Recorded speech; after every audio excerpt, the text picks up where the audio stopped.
Psychological issue, depression ಇವೆಲ್ಲದರಿಂದ ಯುವ ಸಮೂಹ ಒದ್ದಾಡ್ತಿದಾರೇನೋ ಅಂತ ಅನಿಸುತ್ತೆ. ಹೌದು, ಯಾಕೆ ಒದ್ದಾಡ್ತೀವಿ ಅಂತಂದ್ರೆ ಅಟ್ಯಾಚ್ಮೆಂಟ್, ಆಂಗ್ಸೈಟಿ, ಆ್ಯಂಗರ್. ಸಾಕಿಷ್ಟು 30-40 ಸೈಟು, 2 ಇಡ್ಲಿ 1 ವಡೆ ಇದ್ಬಿಟ್ರೆ ಮೈ ಡೇ ಇಸ್ ಮೇಡ್ ಅನ್ನೋರು ಬೇಕಾದಷ್ಟು ಜನ ಇದ್ದಾರೆ. ಇತ್ತೀಚಿನ ದಿನದಲ್ಲಿ ಆ ಸ್ವಾರ್ಥತೆ ಸ್ವಲ್ಪ ಜಾಸ್ತಿ ಆಗ್ತಿದೆ ಅಂತ ನನಗೆ ಅನಿಸ್ತದೆ. ಇಲ್ಲಿ ಲಿಂಗ ಭೇದವಿಲ್ಲದಲ್ಲೇ ಎಲ್ಲರೂ ಮಾಡ್ತಾ ಇರೋದು ಅಂದರೆ ಕಕ್ಕೂನಿಂಗ್. ಕಕ್ಕೂನಿಂಗ್ ಅಂದರೆ ಹೆಣ್ಮಕ್ಳು ಹೆರಕ್ ರೆಡಿ ಇಲ್ಲ, ಹಾಗಾಗಿ ಗಂಡು ಮಕ್ಕಳು ಹೊರಕ್ ರೆಡಿ ಇಲ್ಲ ಅಂತ.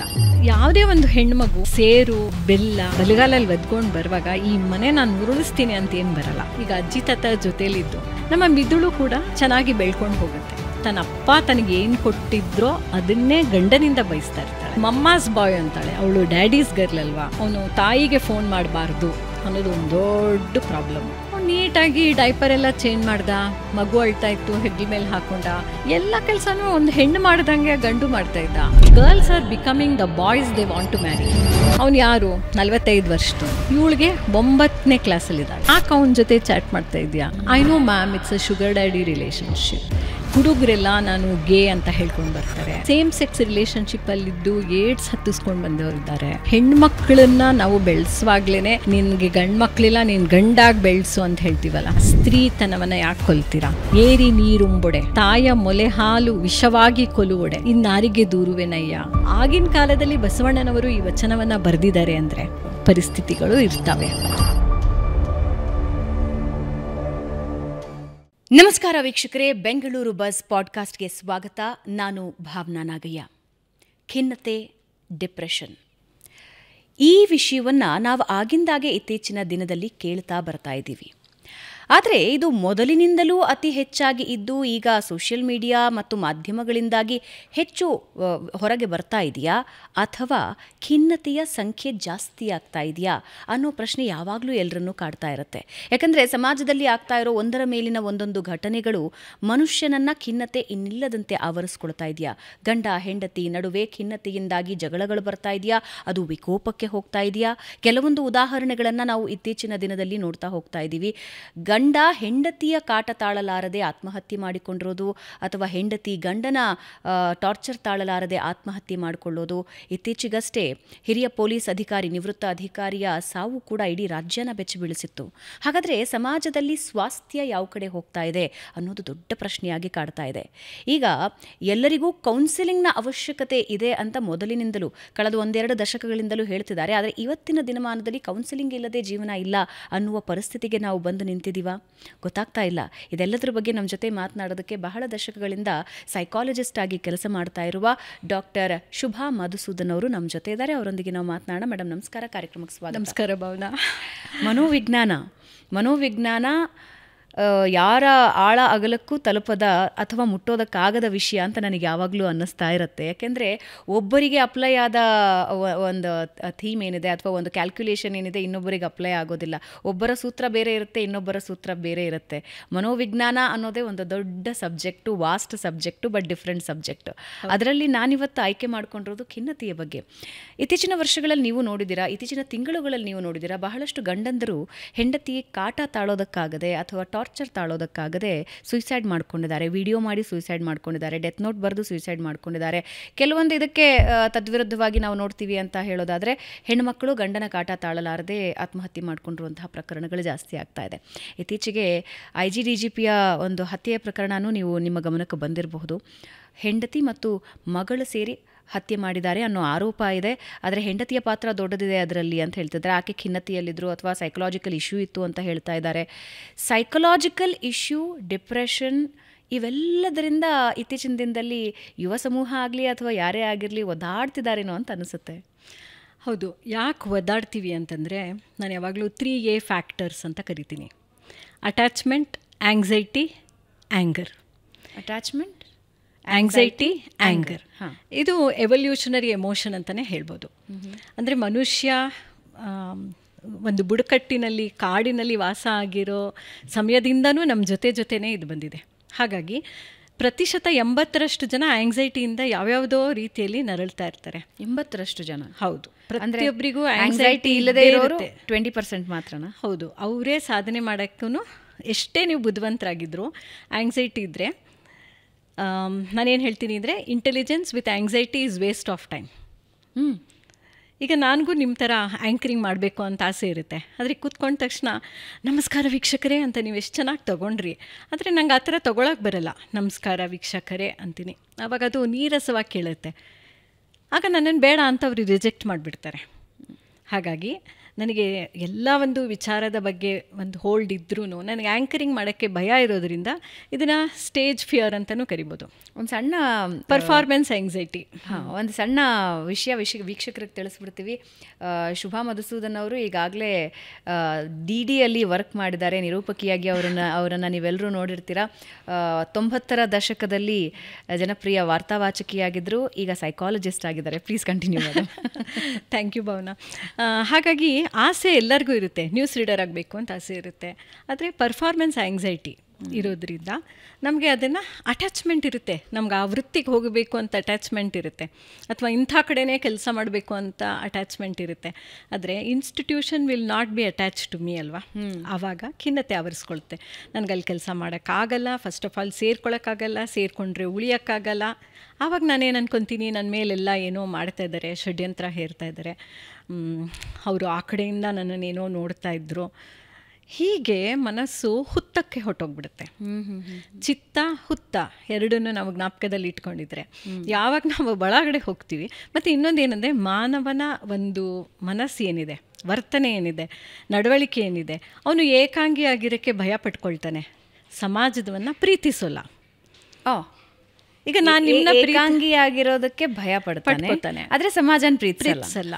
ಸಮಾಜದಲ್ಲಿ ಏನಿರಬೇಕು, ಬಾಂಧವ್ಯ ಇರಬೇಕು, ಅಟ್ಯಾಚ್ಮೆಂಟ್ ಇರಬೇಕು. ಆದರೆ ನನಗೆ ಅದು ಪಡ್ಕೊಳಕ್ಕಾಗಲ್ಲ, ಕೊಡಕ್ಕೆ ಬರಲ್ಲ. ಆದರೆ ಕೆಲವು ಲೋಬಿಗಳು ಇರ್ತಾರೆ, ಯಾವಾಗಲೂ ಅಷ್ಟೇ. Look at everything in dichotomy. Dichotomy ಅಂದರೆ it is two opposite ends. Everything has two faces, just like the coin. ಇಲ್ಲಿ ಏನಾಗುತ್ತೆ ಅಂದರೆ, ಮಿತವ್ಯಯ ಮಾಡೋರು ಲೋಬಿಗಳ ಜೊತೆ ಸೆಣಸಾಡ್ತಿರ್ತಾರೆ, ಅಥವಾ ಲೋಬಿಗಳು ಮಿತವ್ಯಯ ಮಾಡೋರ ಜೊತೆ ಸೆಣಸ್ತಿರ್ತಾರೆ. ಹೇಟ್ರೆಡ್ ಇದ್ದ ಕಡೆ ಪ್ರೀತಿನೂ ಇದ್ದೇ ಇರುತ್ತೆ. ಸೊ ಎರಡು ಒಂದೇ ನಾಣ್ಯದ ಎರಡು ಮುಖಗಳು. ಹಾಗಾಗಿ ನಾವು ಮನುಷ್ಯನ ಮನಸ್ಸಲ್ಲಿ ಎರಡೂ ಇದೆ, ದ್ವಂದ್ವ ಅಲ್ವಾ. ದ್ವಂದ್ವ ಇದ್ದ ಕಡೆ ಆ್ಯಂಗ್ಸೈಟಿ ಬಂತು. ಬಟ್ ನಾನು ಸೋಷಿಯಾಲಜಿ ಸ್ಟೂಡೆಂಟು. ನನ್ನ ಪಠ್ಯಗಳಲ್ಲಿ ಓದಿರೋದು human is a social animal ಅಂತ. ಸಮಾಜದ ಜೊತೆಗೆ ಸಮಾಜದ ಜೊತೆ ಇರ್ತಾನೆ ಅಂದರೆ ಪುಕ್ಲ ಅಲ್ವಾ. ಕಾಡು ಪ್ರಾಣಿ ನಿಮ್ಮನ್ನ ಬಂದು ಅಟ್ಯಾಕ್ ಮಾಡಿಬಿಟ್ರೆ ಅಲ್ಲಿ ಒಂದು ಚಿಕ್ಕ ಸ್ವಾರ್ಥ ಇದೆ ಅಲ್ವಾ. ಅದಕ್ಕೋಸ್ಕರ ಮತ್ತೆ ಈಗ ನಾವಿಬ್ಬರು ಸೇರಿ ಇಲ್ಲಿ ಕಸ ಗುಡಿಸ್ಬಿಟ್ರೆ ಬೇಗ ಆಗುತ್ತೆ, ನಾನು ಒಬ್ಬಳೇ ಮಾಡ್ಕೊಳ್ತಾ ಹೋದರೆ ಲೇಟ್ ಆಗುತ್ತೆ. ಹಾಗಾಗಿ ಆ ಟೀಮ್ ವರ್ಕ್ಗೋಸ್ಕರ ಮತ್ತು ಪ್ರತ್ಯೇಕವಾಗಿದ್ದರೆ ಭಯಕ್ಕೋಸ್ಕರ ಅವನು ಜೊತೇಲಿರೋಕ್ಕೆ ಬಲವಂತದಿಂದ ಶುರು ಮಾಡ್ತಾನೆ. ಹೆಣ್ಮಕ್ಳು ಹೆರಕ್ಕೆ ರೆಡಿ ಇಲ್ಲ, ಹಾಗಾಗಿ ಗಂಡು ಮಕ್ಕಳು ಹೊರಕ್ಕೆ ರೆಡಿ ಇಲ್ಲ ಅಂತ. ತಂದೆ ತಾಯಿಗಳನ್ನು ಗಂಡು ಮಕ್ಕಳು ನೋಡ್ಕೊಳ್ಬೇಕು ಅಂತ ಬಂದಿರೋ ಸಂಪ್ರದಾಯ ಅಲ್ವಾ. ಅವರು ಹೊರಕ್ಕೆ ರೆಡಿ ಇಲ್ಲ. ಹೆಣ್ಮಕ್ಳು ಮಗು ಮಾಡ್ಕೊಳ್ಳೋಕೆ ರೆಡಿ ಇಲ್ಲ, ರೆಸ್ಪಾನ್ಸಿಬಿಲಿಟಿ ತೊಗೊಳಕ್ಕೆ ರೆಡಿ ಇಲ್ಲ. ಅದರಿಂದ ನೀನು ನನ್ನ ನಿರ್ಧಾರಕ್ಕೆ ಬಾ ಅಂತ ಅವಳು ಫೋರ್ಸ್ ಮಾಡ್ತಾಳೆ. ಅದನ್ನೇ ಕಕ್ಕೂನಿಂಗ್ ಅಂತೀವಿ. ಅವನು ಅವಾಗ ಬರದೇ ಇದ್ದಾಗ ಅಲ್ಲಿಂದ ಶುರುವಾಗುತ್ತೆ ಜಗಳಗಳು. ನೀನು ನನ್ನನ್ನೇ ಡೌನ್ ಮಾಡ್ತಿದ್ಯಾ, ನಾವಿಬ್ಬರು ಒಟ್ಟಿಗೆ ಸೇರ್ಕೊಂಡು ಒಟ್ಟಿಗೆ ನಿರ್ಧಾರಗಳನ್ನು ತೊಗೊಳ್ಬೇಕಾಗಿತ್ತು, ನೀನು ಯಾಕೆ ನನ್ನನ್ನು ಎಕ್ಸ್ಪೋಸ್ ಮಾಡಿದೆ. ಹೀಗೆ ಅವಳಿಗೆ ಆ್ಯಂಗ್ಸೈಟಿ ಶುರುವಾಗಿ ಕಡೆಗೆ ಅದು ಎಲ್ಲೆಲ್ಲೆಲ್ಲೆಲ್ಲ ಹೊಟ್ಟೋಗ್ಬಿಡುತ್ತೆ. ಅದು ಯಾವುದೇ ಒಂದು ಹೆಣ್ಮಗು ಸೇರು ಅದರಲ್ಲಿರೋ ಬೆಲ್ಲ ಅದನ್ನು ಬಲಗಾಲಲ್ಲಿ ಒದ್ಕೊಂಡು ಬರುವಾಗ ಈ ಮನೆ ನಾನು ಉರುಳಿಸ್ತೀನಿ ಅಂತ ಏನು ಬರಲ್ಲ. ಹೌದು, ಅವಳಿಗೇನು ಕೆಟ್ಟ ಭಾವನೆ ಇರಲ್ಲ. ಅದಕ್ಕೆ ಬೇಗ ಮದುವೆ ಮಾಡಿಬಿಡ್ಬೇಕು ಅಂತಾರೆ. ಆದರೆ ನಾವು ಹೋಗ್ತಾ ಹೋಗ್ತಾ ಹೋಗ್ತಾ ಏನಾಗುತ್ತೆ, ನಾವು ಪ್ರತ್ಯೇಕ ನಂಬಿಕೆಗಳನ್ನು ಬೆಳೆಸ್ಕೊಳ್ತೀವಿ. ಅಲ್ಲಿ ಬಾಂಧವ್ಯಕ್ಕೆ ಅನುಕೂಲ ಸಿಗೋದಿಲ್ಲ. ನನಗೆ ಹೊರ ಪ್ರಪಂಚದ ಎಕ್ಸ್ಪೋಜರ್ ಜಾಸ್ತಿ ಆದಷ್ಟು ನಾನು ಸಂಪ್ರದಾಯಗಳಿಗೆ ಒಗ್ಕೊಳ್ಳಲಿಲ್ಲ, ಪ್ರಶ್ನೆ ಮಾಡ್ತೀನಿ. ಇದನ್ನು ಯಾಕೆ ಮಾಡಬೇಕು, ಅದನ್ನು ಯಾಕೆ ಮಾಡಬೇಕು. ಹಾಗಾಗಿ ಪ್ರತಿ ಒಂದು ಹಬ್ಬದಲ್ಲೂ ಒಂದು 8 ಗಂಟೆಗೆ ಪೂಜೆಗೆ ಬಂದುಬಿಡಿ ಅಂತ ಏನೋ ಹೇಳ್ತಾರೆ ಅಂದ್ಕೊಳ್ಳಿ ಅಪ್ಪ ಅಮ್ಮ. ಅವ್ರನ್ನ ಗಂಡ ಹೆಂಡತಿನ ಪೂಜೆ ಕೂರಿಸೋದೇ ತಡ ಆಗ್ತಾಯಿದೆ. ಸೊ ಅಲ್ಲಿ ಗಂಡ ಹೆಂಡತಿ ಮತ್ತು ತಂದೆ ತಾಯಿ ನಡುವೆ ಜಟಾಪಟಿ ಶುರುವಾಗುತ್ತೆ. ನಾವೇನು ಒಂದಿನ ರಜಾ ಮಲ್ಕೊಳಕ್ಕಾಗಲ್ವಾ, ಅವತ್ತಿನ ದಿನವೂ ಬೇಗ ಎದ್ದೇಳಬೇಕಾ, ಹೀಗೆಲ್ಲ ಒಂದು ಸಣ್ಣ ಅಪಸ್ವರಗಳು ಅಪಶ್ರುತಿಗಳು ಒಂದು ಸಂಗೀತ ಕಾರ್ಯಕ್ರಮನ ಹಾಳು ಮಾಡುತ್ತಲ್ಲ. ಹಾಗೆ ಇದೊಂಥರ ಸಂಸಾರ ಅನ್ನೋದೇ ಒಂದು ಆಧ್ಯಾತ್ಮಿಕ ಅನುಭವ. ಅದು ಈಗ ಗ್ಲೋಬಲೈಸೇಷನ್ ಆ್ಯಂಡ್ ಮಾಡರ್ನೈಸೇಷನ್ ಏನಾಗ್ತಾ ಇದೆ, ಇದರ ಸೈಡ್ ಎಫೆಕ್ಟ್ಸ್ ಇವೆಲ್ಲ. ಒಂದು ಅವಿಭಕ್ತ ಕುಟುಂಬಗಳು ಅಂತ ಇವತ್ತಿನ ದಿನಮಾನದಲ್ಲಿ ಹೆಂಗಂದರೆ ನಾವು ಜಾಯಿಂಟ್ ಫ್ಯಾಮ್ಲಿ, ನಾವು ಅಣ್ಣ ತಮ್ಮ 4 ಜನ ಇದ್ದೀವಿ, ಎಲ್ಲರೂ ಒಟ್ಟಿಗೆ ಇದ್ದೀವಿ. ಹೌದಾ ಅಂತ ಕೇಳೋ ಪರಿಸ್ಥಿತಿಯಲ್ಲಿದ್ದೀವಿ. ಯಾಕೆಂದರೆ ನ್ಯೂಕ್ಲಿಯರ್ ಫ್ಯಾಮಿಲಿ ಅಂದರೆ ವಿಭಕ್ತ ಕುಟುಂಬ, ಗಂಡ ಹೆಂಡತಿ ಮಗು, ಇದು ಎಲ್ಲ ಕಡೆನೂ ಹಾಗೇ ಇದೆ. ಕೆಲವರಿಗೆ ಬೆಂಗಳೂರಲ್ಲಿರೋರಿಗೆ ಡೆಲ್ಲಿಯಲ್ಲಿ ಕೆಲಸ ಆಗುತ್ತೆ, ಹುಬ್ಳಿಲಿರೋರಿಗೆ ಬೆಂಗಳೂರಿನಲ್ಲಿ ಕೆಲಸ ಆಗುತ್ತೆ, ಇಡೀ ಫ್ಯಾಮಿಲಿನ ಬಿಟ್ಟು ಇಲ್ಲಿಗೆ ಬರ್ತಾರೆ. ಹೇಳೋರಿಲ್ಲ, ಕೇಳೋರಿಲ್ಲ, ಗೈಡ್ ಮಾಡೋರಿಲ್ಲ. ಈ ಹಿಂದೆ ಏನಾಗ್ತಿತ್ತು ಅಂದರೆ ಅವಿಭಕ್ತ ಕುಟುಂಬಗಳಲ್ಲಿ ಹೆಚ್ಚಾಗಿ ತಂದೆ ತಾಯಿ ಭಯ ಇರ್ತಾಯಿತ್ತು, ಅಣ್ಣ ತಮ್ಮಂದಿರ ಭಯ ಇರ್ತಾಯಿತ್ತು. ನಾವು ಜಗಳ ಮಾಡಿದ್ರೆ ಅಥವಾ ವ್ಯತಿರಿಕ್ತವಾಗಿ ನಡ್ಕೊಂಡ್ರೆ ನಮ್ಮನ್ನು ಶಿಸ್ತಿಗೆ ತೊಗೊಂಬರೋರು ಯಾರೋ ಒಬ್ಬರಿದ್ದಾರೆ ಅಂತ. ವಿಭಕ್ತ ಕುಟುಂಬನೂ ಒಂದು ಇಫೆಕ್ಟ್ ಆಗ್ತಿದೆಯಾ? ಹೌದು. ಇಲ್ಲಿ ಏನಾಗಿದೆ ಅಂದರೆ, ಅವಳು ಮುಟ್ಟನ್ನು ಫಾಲೋ ಮಾಡ್ತಾಳೆ. ಅವಳು ಕೂತಿರ್ತಾಳೆ, ನಾನು ಒಳಗಿಲ್ಲ, ನಾನು ಅಡುಗೆ ಮನೆಗೆ ದೇವ್ರ ಮನೆಗೆ ಬರಲ್ಲ ಅಂತ. ಗಂಡ ಎದ್ದು ಶೂರಾಗಿ ಕ್ಲೀನ್ ಮಾಡ್ತಾ ಇರ್ತಾನೆ. ಇವಳು ಹೇಳ್ತಾಳೆ, ನೀನು ಮೊದಲು ದೇವ್ರಿಗೆ ದೀಪ ಹಚ್ಚು. ಅವಳು ಸ್ವಲ್ಪ ದೈವ ಭಕ್ತೆ. ಬೆಳಗ್ಗೆ ಎದ್ದಿದ ತಕ್ಷಣ ಸ್ನಾನ ಮಾಡಿಕೊಂಡು 2 ದೀಪ ಇಟ್ಬಿಡ್ತಾಳೆ. ಅವಳು ಹೇಳ್ತಾಳೆ, ನನಗಾಗಲ್ಲ ಇವತ್ತು, ನೀನು ದೀಪ ಇಡು ಅಂತ. ಅವ್ನು ಹೇಳ್ತಾನೆ, ನಾನು ಶೂರಾಗಿ ಕ್ಲೀನ್ ಮಾಡಿಬಿಟ್ಟು ದೀಪ ಹಚ್ತೀನಿ, ಸ್ನಾನ ಮಾಡ್ಕೊಂಡು ದೀಪ ಹಚ್ತೀನಿ ಅಂತ ಹೇಳ್ತಾನೆ. ಅಷ್ಟರಲ್ಲಿ ಇವಳಿಗೆ ಸಿಟ್ಟು ಬಂದುಬಿಡುತ್ತೆ. ಫಸ್ಟ್ ಅದು ಮಾಡಬೇಕು. ಈ ಪ್ರಯಾರಿಟಿ ಯಾರು ಹೇಳ್ಕೊಡ್ಬೇಕು ಮನೆಯಲ್ಲಿ? ಅವನು ಯಾಕೆ ಇವಳು ಹೇಳಿದ ತಕ್ಷಣ ನಾನು ಯಾಕೆ ಇವಳು ಕೇಳಿಬಿಡ್ಬೇಕು?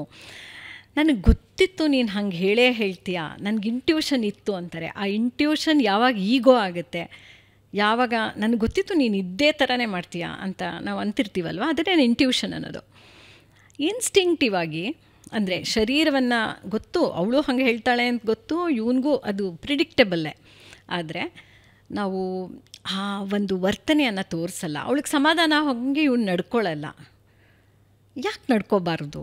ನನಗೆ ಸಿಟ್ಟು ಬರುತ್ತೆ. ಅದು ಎಂಥ ಪ್ರಮಾಣದಲ್ಲಿ ಸಿಟ್ಟು ಅಂದರೆ ತುಟ್ಟನ್ ತುದಿ ಆಕಾಶಕ್ಕೆ ಹೋಗ್ಬಿಡುತ್ತೆ ಜಗಳ.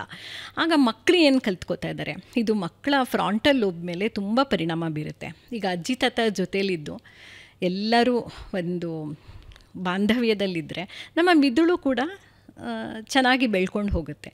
ಇಲ್ಲ, ನಾನು ಮೊಬೈಲಲ್ಲೇ ಇರ್ತೀನಿ, ನೋಡ್ತಾ ನೋಡ್ತಾ 1-1/4 ಗಂಟೆ ರೀಲ್ಸಲ್ಲಿ ಹೊಟ್ಟೋಗ್ಬಿಡುತ್ತೆ. ಅಥವಾ ಯಾವುದೇ ಒಂದು ಮೊಬೈಲು, ಹೆಂಡತಿ ಇನ್ನೊಂದು ಮೊಬೈಲ್, ಎಲ್ಲರೂ ಒಂದೊಂದು ಮೊಬೈಲು ಬ್ಯುಸಿ. ಹಾಗಾಗಿ ಇಲ್ಲಿ ಕಮ್ಯುನಿಕೇಷನ್ ಇಲ್ಲ. ಕೋಪಿಂಗ್ ಮೆಕ್ಯಾನಿಸಮ್ ಯಾವಾಗ ನಾವು ಇದನ್ನು ತಡೆಗಟ್ತೀವಿ ಅಂತ ಹೇಳೋಕ್ಕಾಗಲ್ವಲ್ಲ. ಈಗ ನನಗೇನೋ ಇಡ್ಲಿ ತಿನ್ನಬೇಕು ಅಂತ ಆಸೆ ಇರುತ್ತೆ, ನೀವಿಲ್ಲ ಪಾಸ್ತಾ ತಿನ್ನೋಣ ಅಂತೀರ. ಸೊ ಈ ಥರ ಜಗಳಗಳು ಸಾಮಾನ್ಯ ಅಲ್ವಾ? ಸಾಮಾನ್ಯ ಆದರೂ ಮ್ಯಾನಿಪ್ಯುಲೇಷನ್ಗೆ ಹೋದಾಗ ಕಕೂನಿಂಗ್ ಒಂದು ಸ್ಟೇಜ್ ಆಗುತ್ತೆ, ಆ್ಯಂಗರ್ ಔಟ್ಬರ್ಸ್ಟ್ ಒಂದು ಸ್ಟೇಜ್ ಆಗುತ್ತೆ, ಎಕ್ಸ್ಪ್ರೆಷನ್ ಏನು ರಾ ಎಮೋಷನ್ ಇದೆಯೋ ಅದನ್ನು ನೀನು ನಿಮ್ಮಪ್ಪ ಅಂತೆಲ್ಲ ಬೈದ್ಬಿಡೋದು. ನಿಮ್ಮಪ್ಪ ಏನು ಕಲಿಸಿದ್ದಾರೆ, ನಮ್ಮಪ್ಪನ ಬಗ್ಗೆ ಮಾತಾಡಬೇಡ, ನನ್ನ ಕುಲ ಅಂತ ತರಬೇಡ ಇಲ್ಲೆಲ್ಲ ಅಂತ.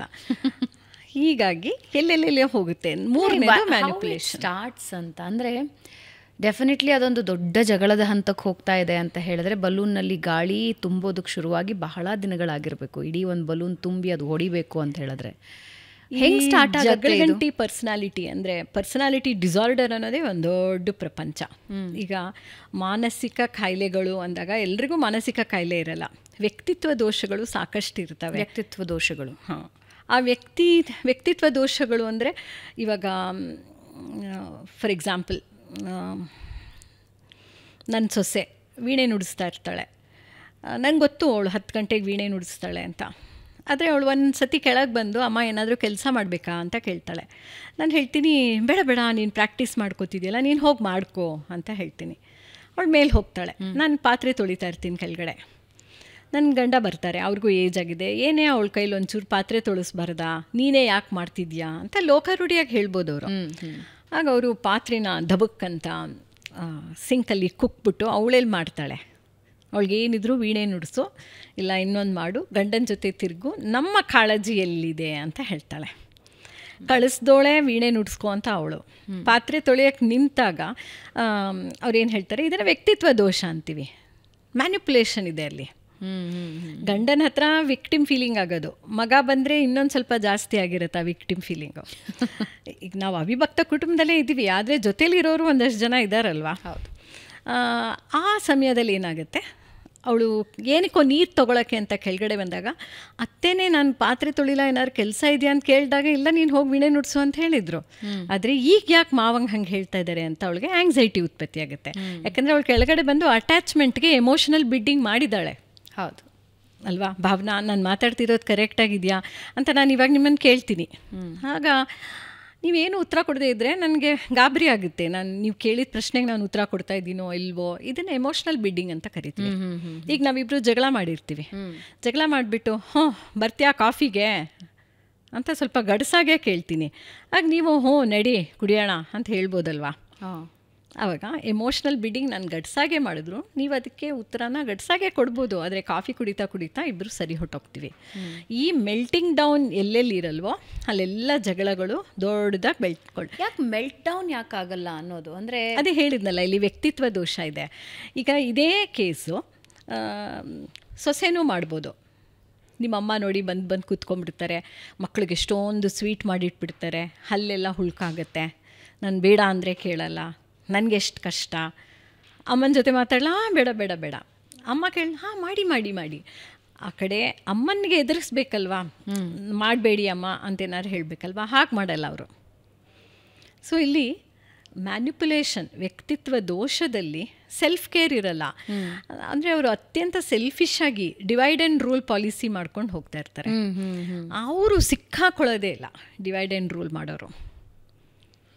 ಈಗ ಗಂಡ ಹೆಂಡತಿ ನಡುವಿನ ಜಗಳಗಳು ಎಲ್ಲ ಮನೆಯಲ್ಲೂ ಇದ್ದೇ ಇರುತ್ತೆ. ಎಂಥ ಆದರ್ಶ ದಂಪತಿಗಳಲ್ಲೂ ಸಣ್ಣ ಪುಟ್ಟ ಜಗಳಗಳು ಬರುತ್ತೆ. ಆದರೆ ಅದು ಟಾಕ್ಸಿಕ್ ಎನ್ವೈರ್ನ್ಮೆಂಟ್ ಹೆಂಗಾಗತ್ತೆ, ಹೆಂಗೆ ಶುರು ಆಗುತ್ತೆ ಅದು? ಈಗ ಸಣ್ಣ ಪುಟ್ಟ ಹೌದು, ಬಟ್ ಅದನ್ನು ಗಂಡ ಆಗಲಿ ಹೆಂಡತಿ ಆಗಲಿ ಅದನ್ನು ಓಪನ್ ಅಪ್ ಮಾಡ್ಕೋಬೇಕು, ಮಾತಾಡಬೇಕು, ಪ್ರಾಬ್ಲಮ್ನ ಸಾಲ್ವ್ ಮಾಡಬೇಕು. ಆಮೇಲೆ ಪ್ರಾಬ್ಲಮ್ ರೀತಿಯಲ್ಲೇ ನೋಡಬೇಕೆ ಹೊರತು ಅದರ ಹಿಂದೆ ಮುಂದೆ ಕಥೆಗಳನ್ನು ಕಟ್ಟಿದಾಗ ಜಾಸ್ತಿ ಆಗುತ್ತೆ ಅಂತ ಅನಿಸುತ್ತೆ. ಆದರೆ ಇದು ಟಾಕ್ಸಿಕ್ ಆಗೋದು ಯಾವಾಗ? ಟಾಕ್ಸಿಕ್ ಆಗೋದು ಯಾವಾಗ ಅಂದರೆ, ಇವಾಗ ಉದಾಹರಣೆಗೆ ಈ ಅತುಲ್ ಸುಭಾಷ್ ಅವರು ಸೂಸೈಡ್ ಮಾಡ್ಕೊಂಡ್ರಲ್ಲ, ಸೆಲ್ಫ್ ನೋಟ್ ಬಿಟ್ಬಿಟ್ಟು ಅದಾದಮೇಲೆ ಒಂದು 24 ವರ್ಷದ ಹುಡುಗ ಬಂದಿದ್ದ. ಅವ್ನು ನೋಡಿ ಎಷ್ಟು ಅವನಿಗೆ ಹೆದರಿಕೆ ಆಗಿದೆ ಅಂದರೆ, ಮ್ಯಾಮ್ ಇವಾಗ ನಾನು ಒಂದು ಅಪಾರ್ಟ್ಮೆಂಟ್ ತೊಗೊಳ್ಳೋಣ ಅಂತಿದ್ದೀನಿ, ಅದನ್ನು ನಮ್ಮ ಅಮ್ಮನ ಹೆಸರಲ್ಲಿ ತೊಗೊಳ್ಬೋದಾ? ನಂದು ವೆರಿ ಫೈನ್ ಕಣೋ, ತಗೋ ಪರವಾಗಿಲ್ಲ, ಅಮ್ಮಂಗೆ ಏನಾದರೂ ಪ್ರಾಪರ್ಟಿ ಇದೆಯಾ, ಲೋನ್ ಸಿಕ್ಕತ್ತಾ, ಅಮ್ಮ ಕೆಲಸದಲ್ಲಿದ್ದಾರಾ, ಹೆಂಗೆ ಮಾಡ್ಕೋತೀಯಾ, ಹೀಗೆಲ್ಲ. ಅವನೇನೋ ಗೈಡೆನ್ಸ್ ಅಂತ ಬಂದಿದ್ದ. ಅವನು US ಹೋಗಬೇಕಾಗಿತ್ತು, ಕೆರಿಯರ್ ಕೌನ್ಸಿಲಿಂಗ್, ಅಭಿಪ್ರಾಯಗಳು, ಹೀಗೆ ಗೈಡೆನ್ಸ್ಗೋಸ್ಕರ ಬರ್ತಾರೆ. ಅಲ್ಲಿ ಅವನಿಗೆ ಬೇರೆ ಯಾವುದೇ ರೀತಿಯ ಚಿಕಿತ್ಸೆ ಅಗತ್ಯ ಇರಲಿಲ್ಲ. ಸುಮ್ಮನೆ ಈಗ ಒಂದು ಅಜ್ಜಿಗೆ ಒಂದು ಸ್ಮಾರ್ಟಾಗಿರೋ ತಾತಂಗೆ ನಾವು ಹೇಳ್ಕೊತೀವಲ್ಲ, ಆ ರೀತಿಯೂ ಕೆಲವು ಮಕ್ಕಳು ಬರ್ತಾರೆ ನನ್ನ ಹತ್ರ. ಸೊ ಮ್ಯಾಮ್ ಹಿಂಗೆ ನಾನು ಹಿಂಗೆ ಮಾಡಲಾ ಅಂತ. ಸೊ ಖುಷಿ ಅನಿಸುತ್ತೆ ಚಿಕ್ಕ ಮಕ್ಕಳ ಜೊತೆ ಎಲ್ಲ ಇಂಟ್ರ್ಯಾಕ್ಟ್ ಮಾಡೋಕ್ಕೆ. ಆ ಸಂದರ್ಭದಲ್ಲಿ ಯಾಕೋ ನಿಮ್ಮ ಅಮ್ಮನ ಹೆಸ್ರಿಗೆ ಮಾಡಬೇಕು, ನಿನ್ನ ಹೆಸ್ರಿಗೆ ಸಾಲ ಸಿಗಲ್ವಾ? ಸಿಕ್ಕತ್ತೆ. ಆಮೇಲೆ ನನ್ನ ಮದುವೆ ಆದವಳು ಏನಾದರೂ ಕಿರಿಕ್ ಮಾಡಿಬಿಟ್ರೆ ಏನೂ ಇಲ್ಲ ಅಂದರೆ ಡೈವೋರ್ಸ್ ಆದಾಗ ಅಲಿಮನಿ ಕೊಡಬೇಕಲ್ಲ. ಅಷ್ಟು ದೂರ ಯೋಚನೆ ಮಾಡೋವಷ್ಟು ನೋಡಿ ಒಂದೊಂದು ಘಟನೆಗಳು ಕೂಡ ಅದರಿಂದ ನಾನು ಹಾಗೆ ಮಾಡ್ಬೋದಾ ಅಂತ ಕೇಳ್ಕೊಂಡು ಬಂದಿದ್ದ. ಅಂದರೆ ಮದುವೆ ಅನ್ನೋದು ಅವನು ಇನ್ನೂ ಗರ್ಲ್ ಫ್ರೆಂಡ್ ಇಲ್ಲ, ಮದುವೆ ಸೆಟ್ಲಾಗಿಲ್ಲ, ಆದರೆ ಅಲಿಮನಿ ಭಯ ಶುರುವಾಗೋಗಿದೆ ಗಂಡು ಮಕ್ಕಳಲ್ಲಿ. ಇದು not A very good development. ಯಾಕಂದರೆ ಇಲ್ಲಿ ಮದುವೆ ಅಂತಂದರೆ ಪ್ರಯತ್ನಿಸಿ ನೋಡುವಂಥ ಯಾವುದೋ ಒಂದು ಭಾಷೆನಲ್ಲಿ ಅರ್ಥ ಇದೆ. ಇಲ್ಲಿ ಇದೇ ಒಂದು ಫೈನಲ್ ಡೆಸ್ಟಿನೇಷನ್ ಅಂತ ಇಲ್ಲ.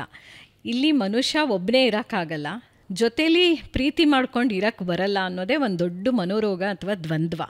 ಆದ್ದರಿಂದ ಸಂಸಾರದಲ್ಲಿ ನಾವು ಸೇರಿಕೊಂಡಾಗ ಇಲ್ಲಿ ಏನನ್ಸುತ್ತೆ, ಇದೊಂದು ಸ್ಪಿರಿಚುವಲ್ ಗ್ರೋತ್. ನಾನು ನನ್ನ ವ್ಯಕ್ತಿತ್ವವನ್ನು ಕಟ್ ಮಾಡ್ಕೊಳ್ಬೇಕು, ನೀವು ನಿಮ್ಮ ವ್ಯಕ್ತಿತ್ವವನ್ನು ಕಟ್ ಮಾಡ್ಕೊಳ್ಬೇಕು. ಇಲ್ಲಿ financial, sexual, social, familial, emotional ಮತ್ತು ರೊಮ್ಯಾಂಟಿಕ್ ರಿಲೇಷನ್ಶಿಪ್ಗಳು ಇರ್ತವೆ. ಈಗ ಮದುವೆನಲ್ಲಿ ಯಾಕೆ ಪ್ರಾಬ್ಲಮ್ ಆಗ್ತಾ ಇದೆ ಅಂದರೆ 4 ಥರದ ಪೇರೆಂಟಿಂಗ್ ಸ್ಟೈಲ್ನ ನಾವು ಸುಮ್ಮನೆ ನೋಡೋಣ. ಒಬ್ಬರು ನಂತರ ಪೇರೆಂಟ್ ಆದರೆ, ನಾನು ಯಾವಾಗಲೂ working woman, so it's like purely parented kids. Pampering ಏನೂ ಇರಲ್ಲ, ಪನಿಷ್ಮೆಂಟ್ ತನಕ ಕೊಡೋಕ್ಕೆ ನಂಗೆ ಸಮಯನೂ ಇರ್ತಿರ್ಲಿಲ್ಲ, ಪ್ರೊಟೆಕ್ಷನ್ ಮೊದಲೇ ಇಲ್ಲ. ಪೇರೆಂಟಿಂಗ್, ಪ್ರೊಟೆಕ್ಷನ್, ಪ್ಯಾಂಪ್ರಿಂಗ್, ಪನಿಷ್ಮೆಂಟ್, ಈ 4ರಲ್ಲಿ ಈಗ ಫಾರ್ ಎಕ್ಸಾಂಪಲ್ ನನ್ನ ಮಕ್ಕಳು, ನಾನೇನೋ ದೋಸೆ ಹಿಟ್ಟು, ಪಲ್ಯ, ಚಟ್ನಿ ಎಲ್ಲ ಇಟ್ಟಿರ್ತೀನಿ, ಅವ್ರು ನನಗೆ ಕಾಯಲ್ಲ. ಏನಿಂದಾಯ್ತೇನೋ ದೋಸೆ ಅಂತಾರೆ, ನಿಮಗೂ ಹಾಕ್ಕೊಡ್ತಾರೆ, ಮೇಡಮ್ ತಿಂತೀರಾ ಅಂತ ಕೇಳ್ತಾರೆ, ಅಥವಾ ಮುಗ್ಸ್ ಕಟ್ಟೆ ಒರೆಸಿ ಹೋಗ್ತಾ ಇರ್ತಾರೆ. ಕ್ಲೀನ್ ಮಾಡ್ತಾರೋ, ಕ್ಲೀನಾಗಿ ಒರೆಸ್ತಾರೋ ಇಲ್ವೋ ಗೊತ್ತಿಲ್ಲ, but they know how to finish the task. ಯಾರೋ ಬಂದರು ಮನೆಗೆ, ತಕ್ಷಣ ತಂದು ನೀರಿಡ್ತಾರೆ. ಯಾಕಂದರೆ ನನಗೆ ಈ ಥರ ಸಹಾಯಗಳು ಬೇಕು, ನಾನು ನಿಮ್ಗೆ ಹಿಂಗೆ ಸಹಾಯ ಮಾಡ್ತೀನಿ, ನೀವು ನನಗೆ ಹಂಗೆ ಸಹಾಯ ಮಾಡಿ ಅಂತ ಪೇರೆಂಟ್ಸ್ ಬೆಳೆಸಿರ್ತಾರೆ. ಅದು ಪೇರೆಂಟಿಂಗ್ ಸ್ಟೈಲ್. ನಾನು ಯಾವಾಗಲೂ ಅವೈಲಬಲ್ ಇರಲ್ಲ. ಪ್ಯಾಂಪರ್ಡ್ ಆದರೆ ಛತ್ರಿ ತೊಗೊಂಡೇನೋ ಮಳೆ ಬರೋ ಹಂಗಿದೆ ನೋಡೋ, ಆಮೇಲೆ ನೆನಿಬೇಡ, ವೀಸಿಂಗ್ ಬರುತ್ತೆ, ಕೆಮ್ಮು ಬರುತ್ತೆ, ಎಕ್ಸಾಮ್ ಇದೆ, ಇಷ್ಟೆಲ್ಲ ತಲೆ ತಿಂದುಬಿಟ್ಟು ಕಳಿಸ್ತಾರೆ. ಇನ್ಯಾರಾದರೂ ಹೆಣ್ಮಕ್ಳಾಗಿದ್ರೆ ಎಲ್ಲಿ ನಿಂತಿದ್ಯಾ, ಏನು ಮಾಡ್ತಿದ್ಯಾ, anxiety, anxious parents over protect. So ಹಾಗಾಗಿ ಪ್ರೊಟೆಕ್ಷನ್ ಜಾಸ್ತಿ ಇರುತ್ತೆ. ಇಂಥವರು ಪನಿಷ್ಡ್ ಆಗಲಿ, ಪ್ರೊಟೆಕ್ಟೆಡ್ ಆಗಲಿ, ಅಥವಾ ಪ್ಯಾಂಪರ್ಡ್ ಚಿಲ್ಡ್ರನ್ ಆಗಲಿ ಬಂದರೆ ಮದುವೆ ಮಾಡಿಕೊಂಡು ಇಲ್ಲೇನಾಗುತ್ತೆ, ಅವಳು ಅದನ್ನೇ ಬಯಸ್ತಾ ಇರ್ತಾಳೆ. ತನ್ನ ಅಪ್ಪ ತನಗೇನು ಕೊಟ್ಟಿದ್ರೋ ಅದನ್ನೇ ಗಂಡನಿಂದ ಬಯಸ್ತಾ ಇರ್ತಾಳೆ. ನೀನು ಮಮ್ಮಾಸ್ ಬಾಯ್ ಅಂತಾಳೆ, ಅವಳು ಡ್ಯಾಡೀಸ್ ಗರ್ಲ್ ಅಲ್ವಾ. ಸೊ ಅವನು ತಾಯಿಗೆ ಫೋನ್ ಮಾಡಬಾರ್ದು ಅನ್ನೋದೊಂದು ದೊಡ್ಡ ಪ್ರಾಬ್ಲಮ್ಮು. ಇದೆಲ್ಲ ಟೆರಿಟೋರಿಯಲ್ ವಾರ್, ಹಳೆಯ ಕಾಲದ್ದು ಜಗಳಗಳು, ಅತ್ತೆ ಸೊಸೆ, ಅತ್ತಿಗೆ ನಾದ್ನಿ, ಭಾವ ಭಾಮೈದ್ನ. ನಮ್ಮಮ್ಮ ಯಾವಾಗಲೂ ಹೇಳೋರು, ಭಾವ ಭಾಮೈದ್ನ ಸೇರ್ಕೊಂಡು ಯಾವುದೂ ಬಿಸ್ನೆಸ್ ಮಾಡಬಾರ್ದು, ಸಂಬಂಧಗಳು ಹೊಟ್ಟೋಗ್ಬಿಡುತ್ತವೆ ಅಂತ. ಯಾಕಂದ್ರೆ ನಾನು ಬೇರೆ ಮನೆಯವಳು, ಇವ್ರು ಈ ಮನೆಯವರಲ್ವಾ. ಮತ್ತು ನೋಡಿ, ಈ ಕೆಲವು ಜಗಳಗಳು ಫೈನಾನ್ಷಿಯಲಿಂದ ಬರುತ್ತೆ. ಯಾರ ಮನೆ ಈಗ ತಗೊಂಡು ನಾನು ಹಾಕ್ತೀನಿ, ನೀವು ಹಾಕ್ತೀರಾ ದುಡ್ಡು, ನಾನೇ ಜಾಸ್ತಿ ತೊಗೊಂಡಿರ್ತೀನಿ, 70% ಆಫ್ ದ ಲೋನ್ ಗಂಡು ತೊಗೊಳ್ತಾನೆ, 30% ಅವಳು ಕೊಟ್ಟಿರ್ತಾಳೆ. ಏನೋ 4-5 ಲಕ್ಷ ಎಕ್ಸ್ಟ್ರಾ ಕ್ಯಾಶ್ ಕೊಡಬೇಕಾಗಿ ಬರುತ್ತೆ, ನೀನು ಬ್ಯಾಂಕಿಂದ ಡ್ರಾ ಮಾಡ್ಕೊಂಬಾ. ಅವಳಿಗೆ ಆ್ಯಂಗ್ಸೈಟಿ ಶುರುವಾಗುತ್ತೆ. ಅಕಸ್ಮಾತ್ ಡೈವರ್ಸ್ಗೆ ಹೋದರೆ ಪೂರ್ತಿ ಮನೆ ಅವನ ಹೆಸರಲ್ಲಿದೆ, ನನಗೇನು ಸಿಕ್ಕತ್ತವಾಗ, ಅದನ್ನು ಹೆಂಗೆ ಡಿವೈಡ್ ಮಾಡೋದು, ಅದಕ್ಕೂ ಬಂದಿದ್ದಾರೆ. ಪುಣ್ಯಕ್ಕೆ ನಾನು ಹೇಳಿದೆ ನೋಡಮ್ಮ, ನಂಬಿಕೆ, ಮದುವೆ ಅನ್ನೋದು ನಂಬಿಕೆ ಅಲ್ಲ. ಆ ನಂಬಿಕೆಯ ಪ್ರಾಬ್ಲಮ್ ಏನು ಅಂದರೆ ಎಲ್ಲಿ ಎಡುತ್ತಾ ಇದೆ ಆ ಮದುವೆ? ಯಾಕಂದರೆ ಪ್ರತ್ಯೇಕ ಈ ಹಿಂದೆಯೂ ಕೂಡ ಪ್ಯಾಂಪರ್ಡ್ ಕಿಡ್ಸ್ ಇದ್ರು. ಅಂದರೆ ಇವಾಗ ಒಂದು ಫ್ಯಾಮಿಲಿಯಿಂದ ಹೆಣ್ಣು ಮಗುನ ತೊಗೊಂಬರ್ತಾರೆ ಅಂತ ಹೇಳಿದ್ರೆ, ಅಲ್ಲ, ಇಬ್ಬರು ಇರೋಕ್ಕಾಗಲ್ವಲ್ಲ. ಪ್ಯಾಂಪರ್ಡ್ ಕಿಡ್ಸೇ ಇರ್ಬೋದು, ಆದರೆ ಇಬ್ಬರು ಇರಬೇಕು ಅಂದರೆ ಇಲ್ಲಿ ಗಂಡು ಮಕ್ಕಳು ಚೆನ್ನಾಗಿ ಕೆಲಸ ಮಾಡ್ತಾರೆ. ನನ್ನ ಹತ್ರ ಈಗ 2 ತಿಂಗಳು ಮಗು ಎತ್ಕೊಂಡೊಬ್ರು ಬಂದಿದ್ರು. ಅವ್ನು ನೀಟಾಗಿ ಡೈಪರ್ ಎಲ್ಲ ಚೇಂಜ್ ಮಾಡ್ದ, ಮಗು ಅಳ್ತಾ ಇತ್ತು, ಹೆಗ್ಲ ಮೇಲೆ ಹಾಕೊಂಡ, ಫೀಡಿಂಗ್ ಬಾಟ್ಲಲ್ಲಿ ಹಾಲು ಕುಡಿಸಿ ಬರ್ಪಿಂಗ್ ಮಾಡಿಸ್ದ. ಎಲ್ಲ ಕೆಲಸನೂ ಒಂದು ಹೆಣ್ಣು ಮಾಡ್ದಂಗೆ ಗಂಡು ಮಾಡ್ತಾ ಇದ್ದ. ಅಲ್ಲಿಗೆ ಗಂಡು ಮಕ್ಕಳು ಈಗಿನ ಒಂದು 35 ಇಯರ್ಸ್ ವಿತಿನ್ ಯಾರಿದ್ದಾರೆ ಅವ್ರು ಚೆನ್ನಾಗೇ ತಯಾರಾಗಿದ್ದಾರೆ. ಆದರೆ girls are becoming the boys they want to marry. ಮದುವೆ ಆದಮೇಲೆ ಗೊತ್ತಾಗುತ್ತೆ ನನ್ನಲ್ಲಿ ಮ್ಯಾಸ್ಕ್ಯುಲಿನಿಟಿ ಎಷ್ಟಿದೆ ಅಂತ. ಅದಕ್ಕೆಲ್ಲ ನಾನು ಅವನನ್ನು ಮೇಲೆತ್ತಕ್ಕಾಗಲ್ಲ. ಈ ಆಲ್ಫಾ ಮೇಲ್ ಅಂತಾರಲ್ಲ, ಆ ಥರ ಇಷ್ಟ ಇರ್ಬೋದು. ಸಡನ್ನಾಗಿ ಅವ್ರಿಗೆ ಇನ್ಯಾರೋ ಇಷ್ಟ ಆಗೋಗ್ಬಿಡ್ತಾರೆ, ತುಂಬ ಚೆನ್ನಾಗಿ ಮಾತಾಡ್ಸೋರಾಗ್ಬೋದು. ಅಥವಾ ನಾನು ತುಂಬ ಅಕ್ಕ, ತಂಗಿ, ದೊಡಪ್ಪ ಆ ಥರ ನಾನು ತುಂಬ ನನ್ನ ಫ್ಯಾಮಿಲಿಗೆ ಅಟ್ಯಾಚ್ ಆಗಿಬಿಟ್ಟು ಗಂಡನ ಮನೆಗೆ ನಾನು ಹೊಂದ್ಕೊಳ್ದಲೇ ಇದ್ದಾಗ, ಆ ತಾಯಿಗೆ ಒಂದು ಫೋನು ಮಾಡಲ್ಲ ಅಂದಾಗ ಗಂಡಸಿಗೆ ಬೇಜಾರಾಗುತ್ತೆ. ಅವಳು ಕರೀತಾಳೆ, ಬಾ ಹಬ್ಬಕ್ಕೆ ಹೋಗೋಣ ಅಂತ, ಅವನ್ನ ಅನ್ಬೋದು. ಯಾಕಂದ್ರೆ ನೀನೇನು ಮಾಡ್ತಾ ಇಲ್ವಲ್ಲ ma'am, she is not interacting with my parents, why should I interact with her parents. ಎಲ್ಲೆಲ್ಲಿಂದನೋ ಜಗಳ ಶುರುವಾಗುತ್ತೆ ಭಾವನಾ ಅವರೇ. ಇಂಥ ಕಡೆಯಿಂದನೇ ಏನೂ ಇರಲ್ಲ ಅಲ್ಲಿ ಜಗಳ. ನಾನು ಅದನ್ನೇ ಹೇಳ್ತಾ ಇರೋದು, ಒಂದು ನಾರ್ಮ್ 6-7 ವರ್ಷ ಸೆಕ್ಷುವಲ್ ಇಂಟ್ರಾಕ್ಷನ್ ಇಲ್ದಲೇ ಇರ್ತಾರೆ ಚಿಕ್ಕ ಕಪ್ಪಲ್ಲೇ. ಮಡಿಕೆಯ ಮಾಡುವನೆ ಮಣ್ಣೆ ಮೊದಲು, ತೊಡುಗೆಯ ಮಾಡುವನೆ ಹೊನ್ನೆ ಮೊದಲು. ನೀವು ಆಭರಣ ಮಾಡೋಕ್ಕೆ ಮುಂಚೆ ಚಿನ್ನವನ್ನು ಹದ ಮಾಡ್ಕೋತೀರಾ, ಹಾಗೆಯೇ ಮಡಿಕೆ ಮಾಡೋಕ್ಕೆ ಮುಂಚೆ ಮಣ್ಣನ್ನು ಹದ ಮಾಡ್ಕೊಳ್ತಾನೆ ಕುಂಬಾರ. ಈಗ ಸಮಾಜದ ಮೂಲ ಧಾತು ಯಾವುದು? ಕುಟುಂಬ. Save river, rally for river ಅದೆಲ್ಲ ಅಲ್ಲ ನನಗೆ ಬೇಕಾಗಿರೋದು, ರ್ಯಾಲಿ ಫಾರ್ ಫ್ಯಾಮಿಲೀಸ್. ನಮ್ಮ ಅಸ್ತಿತ್ವ ಇರೋದೇ ಗಂಡ ಹೆಂಡತಿ ಮಕ್ಕಳು ಸಂಸಾರ ಅಜ್ಜ ಅಜ್ಜಿ ಈ ಥರ ಒಂದು ಗುಂಪಿನ ಲಿವಿಂಗಲ್ಲಿ ನಮ್ಮ ಅಸ್ತಿತ್ವ ಇರೋದು. ನೀವು ಹೇಳಿದ್ರಲ್ಲ man is A social animal. ಹೌದು, ಅಲ್ಲಿ ಒಂದು ಸೆಲ್ಫಿಶ್ನೆಸ್ ಇದೆ, ಸ್ವಾರ್ಥ ಇದೆ, ಆದರೆ ಆ ಗುಂಪಿಲ್ಲ ನಮಗೆ. ಕಾಲದಲ್ಲಿ ನೋಡಿ, ಮೈ ಮೇಲೊಂದು ಗೂಟದ ಮೇಲೊಂದು ಅಂತ 2 ಬಟ್ಟೆ ಇದ್ದಿದ್ದು. ಆಮೇಲೆ ಊಟ 2 ಹೊತ್ತೆ ತಿಂತಾ ಇದ್ದಿದ್ದು. ಈಗ ಸಂಬಂಧಗಳನ್ನು ನಾವು ವೆರೈಟಿ ಮಾಡ್ಕೊಂಡ್ಬಿಟ್ಟಿದ್ದೀವಿ ಅಷ್ಟೇ. ಈಗ ನಾನು ಒಂದು 1994 ಜರ್ಮನಿನಲ್ಲಿ ಇರೋವಾಗ ಅಲ್ಲೊಬ್ಬಳು ನನಗೆ ಈ ಥರ ಅಡಾಲೆಸೆಂಟ್ ನನಗೆ ಸಿಕ್ಕಿದ್ಲು. ಅವಳು ಹೇಳ್ತಾ ಇದ್ಲು, ವಿಂಟರಲ್ಲಿ ಐಸ್ ಸ್ಕೇಟಿಂಗಿಗೆ ಒಬ್ಬ ಬಾಯ್ ಫ್ರೆಂಡು, ಸಮ್ಮರಲ್ಲಿ ಸ್ವಿಮ್ಮಿಂಗಿಗೆ ಒಬ್ಬ ಬಾಯ್ ಫ್ರೆಂಡು. ನಿಮ್ಮ ದೇಶ ಚೆನ್ನಾಗಿದೆ, ನಮ್ಮ ದೇಶದಲ್ಲಿ ವೆರೈಟಿ ಬಾಯ್ ಫ್ರೆಂಡ್ ಮಾಡ್ಕೊಳ್ತೀವಿ. ಐಸ್ ಸ್ಕೇಟಿಂಗಲ್ಲಿ ವಿಂಟರು, ಸಮ್ಮರಲ್ಲಿ ಅದೇ ನದಿ ಕೊಳ ಆಗಿರುತ್ತೆ, ಸ್ವಿಮ್ಮಿಂಗ್ಗೆ ಅನುಕೂಲ. ಆದರೆ ಆ ಬಾಯ್ ಫ್ರೆಂಡ್ಗೆ ಸ್ವಿಮ್ಮಿಂಗ್ ಇಷ್ಟ ಇಲ್ಲ.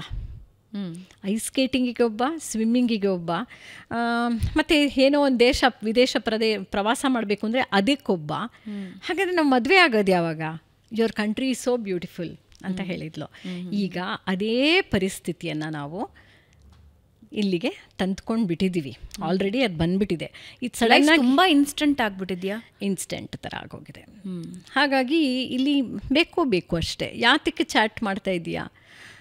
ಸುಮ್ಮನೆ ಅವನು ಯಾರು 45 ವರ್ಷದವನು, ಇವಳಿಗೆ 9ನೇ ಕ್ಲಾಸಲ್ಲಿದ್ದಾಳೆ, ಯಾಕೆ ಅವನ ಜೊತೆ ಚಾಟ್ ಮಾಡ್ತಾ ಇದೆಯಾ? ಅಮ್ಮ ಕರ್ಕೊಂಡು ಬರ್ತಾರೆ.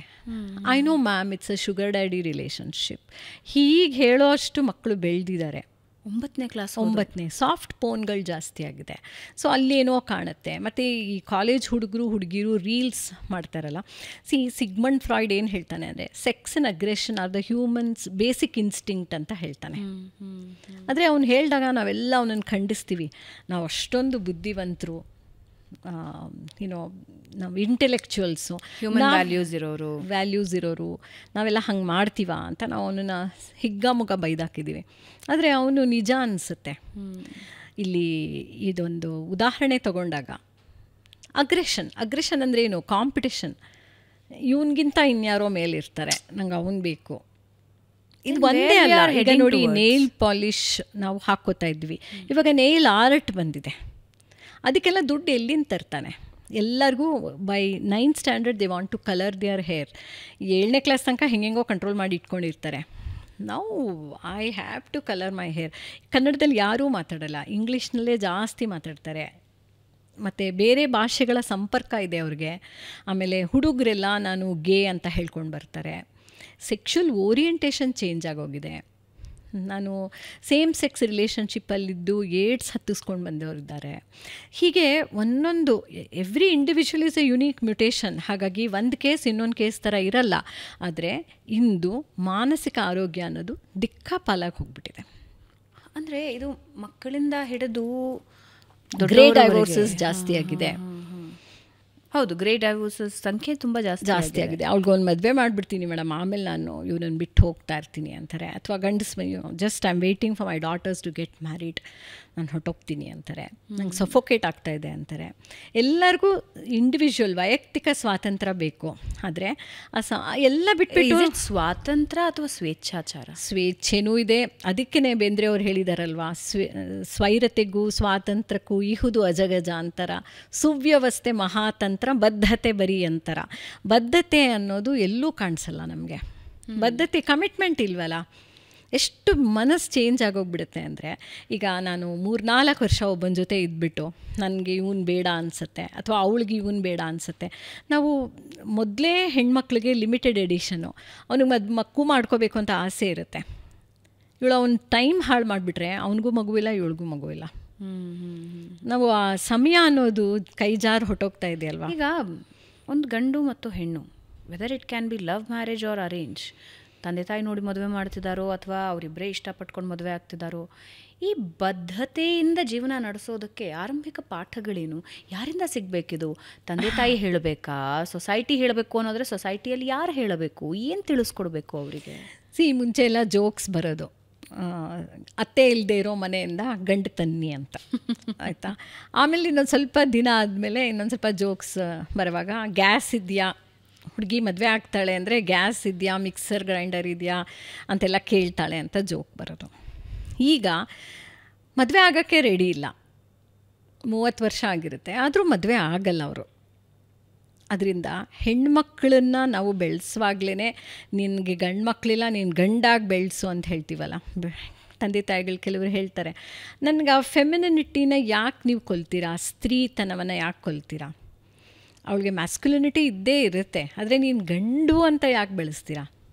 ಅಲ್ಲಿ ಜೆಂಡರ್ ಓರಿಯೆಂಟೇಷನಲ್ಲಿ ನೀವು ಪ್ರಾಬ್ಲಮ್ ಮಾಡ್ತೀರಾ, ರೋಲ್ ರೆಸ್ಪಾನ್ಸಿಬಿಲಿಟಿನಲ್ಲಿ ನೀವು ತಲೆಯಿಂದ ಏನೇನೋ ತುಂಬ್ತಾ ಇದ್ದೀರಾ. ಬಟ್ ವೈರುಧ್ಯನೂ ನಾವು ನೋಡ್ತೀವಿ ಅಲ್ಲ, ಯಾಕೆಂದರೆ ಇವಾಗ ಹೆಣ್ಮಕ್ಳಿಗೆ ಇಂಡಿಪೆಂಡೆಂಟ್ ಆಗಿ ಬದುಕೋದನ್ನ ಕಲಿಸ್ಲಿಲ್ಲ ಅಂತ ಹೇಳಿದ್ರೆ, ಕಲಿಸುವಾಗ ಸ್ತ್ರೀತನ ಕೊಲ್ಬೇಡಿ ಅಲ್ಲ, ನಾನು ಹೆಣ್ಣಲ್ವಾ.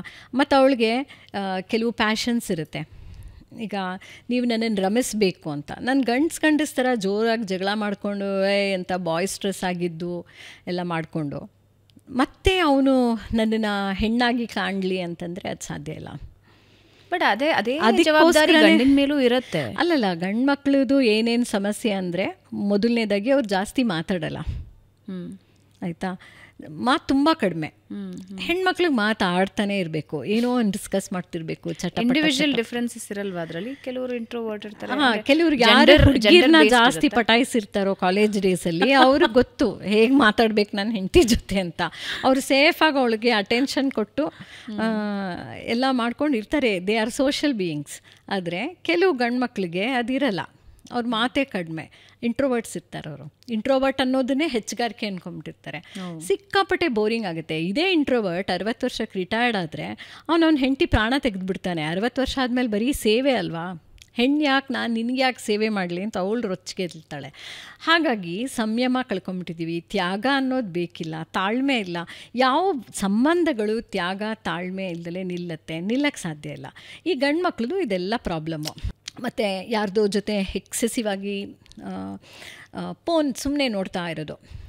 ಇವಳು ಕೇಳ್ತಾಳೆ ನನ್ನ, ಮ್ಯಾಮ್ ಇನ್ನೊಬ್ಬ ಹುಡುಗಿಯ ನಗ್ನ ಚಿತ್ರಗಳನ್ನು ನೋಡೋ ಅವಶ್ಯಕತೆ ಏನು, ನಾನು ಚೆನ್ನಾಗಿಲ್ವಾ, ನನಗೆ 2 ಮಕ್ಕಳಾಯಿತು ಅಂತ ಇವನು ನನ್ನಿಂದ ದೂರ ಹೋಗ್ತಾ ಇದ್ದಾನ, ನನಗೆ ಬೇಡವೇ ಬೇಡ, ನನಗೆ ಕೆಲಸ ಇದೆ, ನಾನು ಮಾಡ್ಕೊತೀನಿ. ಈಗ ಒಂದು ಆರೋಗ್ಯಕರ ಕುಟುಂಬನ ಕ್ರಿಯೇಟ್ ಮಾಡ್ಕೊಳ್ಳೋದಾದರೂ ಹೇಗೆ?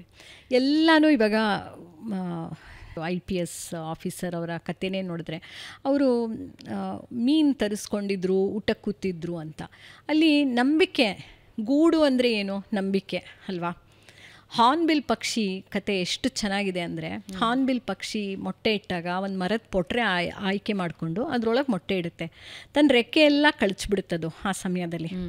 ಆ ಪೊಟ್ರೆಗೆ ತನ್ನ ಲಾವಾಯಿಂದ ಅದು ಸುತ್ತಿ ಪೊಟ್ರೆನ ಮುಚ್ಚಿಬಿಡುತ್ತೆ. ಕೊಕ್ಕೀಚೆ ಬರೋಷ್ಟು ಮಾತ್ರ ಅದು ಕೊಕ್ಕನ್ನ ಆಚೆಗೆ ತಳ್ಳುತ್ತೆ. ಗಂಡು 3 ತಿಂಗಳ ಕಾಲ, ಇವಳಿಗೆ ಕನ್ಫೈನ್ಮೆಂಟ್ ಅಲ್ವಾ, ಅವನು ಗಂಡು ಪಕ್ಷಿ ಊಟ ತಂದು ಕೊಡ್ತಾನೆ. ಅವನು ಬೇರೆ ಯಾವುದೋ ಗಂಡು ಪಕ್ಷಿ ಈ ಹೆಣ್ಣು ಹಾರ್ನ್ಬಿಲ್ಗೆ ಊಟ ಕೊಡಲ್ಲ. ಯಾರು ಒಂದು ಜೊತೆಗೂಡಿ ಗೂಡು ಕಟ್ಕೊಂಡಿರ್ತಾರೋ ಆ ಹಾರ್ನ್ಬಿಲ್ ಹಕ್ಕಿನೇ ತಗೊಂಡು ಬಂದು ಮೇಲ್ ಹಾರ್ನ್ಬಿಲ್ ಹೆಂಡತಿಗೆ ಊಟ ಕೊಡುತ್ತೆ. ಹುಳಗಳು, ಕಡ್ಡಿ, ಕಾಳು ಏನು ಸಿಕ್ಕತ್ತೋ ಅದನ್ನು ತಂದು ಕೊಡುತ್ತೆ. ಈ ಪ್ರಾಣಿ ಪಕ್ಷಿಗಳಲ್ಲಿರೋ ಅಂಥ ಒಂದು ನಿಯತ್ತು ಮನುಷ್ಯ ಕಳ್ಕೊಳ್ತಾ ಇದ್ದಾನೆ ಅಂದರೆ ಇದರಲ್ಲಿ ಸ್ವಾರ್ಥ ಮನೋಭಾವ ಜಾಸ್ತಿ ಆಗಿದೆ. ಯಾಕೆ ಅದು ಕ್ರೈಮ್ನ ಸ್ವರೂಪ ಯಾಕೆ ಪಡ್ಕೊಳ್ಳುತ್ತೆ, ಅಪರಾಧದ ಸ್ವರೂಪ ಯಾಕೆ ಪಡ್ಕೊಳ್ಳುತ್ತೆ, ಜೀವ ತೆಗೆಯೋ ಹಂತಕ್ಕೆ ಯಾಕೆ ಹೋಗುತ್ತೆ ಅಂದರೆ, ಈಗ ಫಾರ್ ಎಕ್ಸಾಂಪಲ್, ನಿನ್ನನ್ನು ಕೊಂದಾಕ್ಬಿಡ್ತೀನಿ ನೋಡು ಅಂತ ನಾವು ಬಾಯಲ್ಲಿ ತಮಾಷೆಗೆ ಹೇಳ್ತಾ ಇರ್ತೀವಿ. ಆ ಥಾಟ್ ಬರೋದೇ, ಆ ಥಾಟೇ ಡೇಂಜರಸ್ ಅಂತ ನಾನು ಹೇಳೋದು. ಯಾಕಂದರೆ ಒಂದು ತಾಜ್ ಮಹಲ್ ಕಟ್ಟಿದ್ರು ಅಂದರೆ ಅದೊಂದು ಥಾಟಿಂದನೇ ಶುರುವಾಗುತ್ತಲ್ವ. ಅದಕ್ಕೆ Swami Vivekananda thoughts create destiny ಅಂತ ಎಷ್ಟು ಚೆನ್ನಾಗಿ ಹೇಳ್ತಾರೆ. ಈಗ ನಾನು ಮೊದಲೇ ಹೇಳ್ದಂಗೆ ಆ ಮನೆಗೆ ಸೇರು, ಅಕ್ಕಿ, ಬೆಲ್ಲ ಎಲ್ಲ ಒದ್ಕೊಂಡು ಬರುವಾಗ ಸಮೃದ್ಧಿಯ ಸಂಕೇತ. ಸಮೃದ್ಧಿಯನ್ನು ಒದ್ಕೊಂಡು ನಾನು ಬಂದಾಗ ನಾನು ನನ್ನ ಜೊತೆಲಿರೋ ಒಂದು ಓರ್ಗಿತ್ತಿ ಆಗಲಿ ನಾದ್ನಿ ಆಗಲಿ ನನಗೆ ಎಷ್ಟು ಅಫೆಕ್ಷನ್ ಕೊಡ್ತಾರೆ ಅನ್ನೋದು ಇಂಪಾರ್ಟೆಂಟ್. ಅಲ್ಲಿ ಗೂಡು ಕಟ್ಕೊಳ್ಳುವಾಗ ಗಂಡು ಹೆಣ್ಣು ಮಕ್ಕಳು, ಪ್ರಾಣಿಗಳಲ್ಲಿ ಈ ಸಮಸ್ಯೆ ಯಾಕೆ ಬರಲ್ಲ ಅಂದರೆ ಪಕ್ಷಿಗಳು ಬೇಗ ಈಗ ಒದಿಯತ್ತೆ, ಹಸು ಕರುನ ಎದ್ದು ನಿಂತ್ಕೋ ಅಂತ. ಹಾಗೆ ಜಿಂಕೆ ಒದಿಯತ್ತೆ, ಯಾಕಂದರೆ ಓಡೋಗಕ್ಕೆ ಪ್ರಿಡೇಟರ್ ಬಂದರೆ ಓಡೋಗ್ಬೇಕಲ್ವಾ, ಬೇಟೆಗಾರ ಬಂದರೆ ಓಡೋಗಬೇಕು.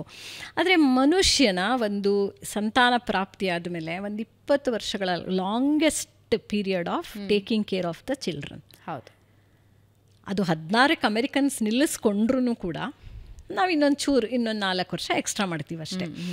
ಇಲ್ಲಿ ಈ ಕ್ರೌರ್ಯಕ್ಕೆ ಹೋಗೋಕ್ಕೆ ಏನು ಕಾರಣ ಅಂದರೆ, ಕ್ರೌರ್ಯನೇ ಮನುಷ್ಯನ ಒಂದು ಮೂಲ ಭಾವ ಅಂದರೆ ಪ್ರತೀಕಾರ. ನೀ ಹಿಂಗೆ ಹೇಳ್ತೀಯ, ನಾನು ಹಂಗೆ ಹೇಳ್ತೀನಿ ಅಂತ. ಅಲ್ಲಿ ಚೈಲ್ಡ್ ಲೈಕ್ ಬಿಹೇವಿಯರ್ ಇರ್ಬೋದು, ಚೈಲ್ಡಿಶ್ ಮನೋಭಾವನೂ ಇರ್ಬೋದು, ಕೆಲವೊಂದು ಟ್ರಾಮಾಸ್ ಇರ್ಬೋದು.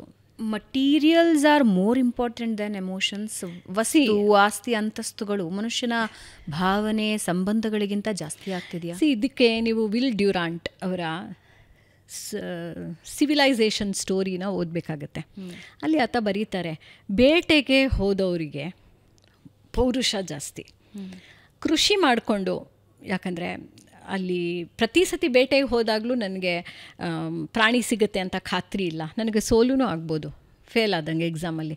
ವಾಪಸ್ ಬರ್ತೀವಿ ಮನೆಗೆ, ಬಂದಾಗ ನಿಮ್ಮನೆ ಹಸಿರಾಗಿ ನೀವು ಗದ್ದೆ ಎಲ್ಲ ತೋಟ ನಳನಳಿಸ್ತಾ ಇದೆ ಗದ್ದೆ, ನನಗೆ ಅಸೂಯೆ ಬರುತ್ತಲ್ವ, ಅದು ಒಂದು ಕ್ರೌರ್ಯನೇ.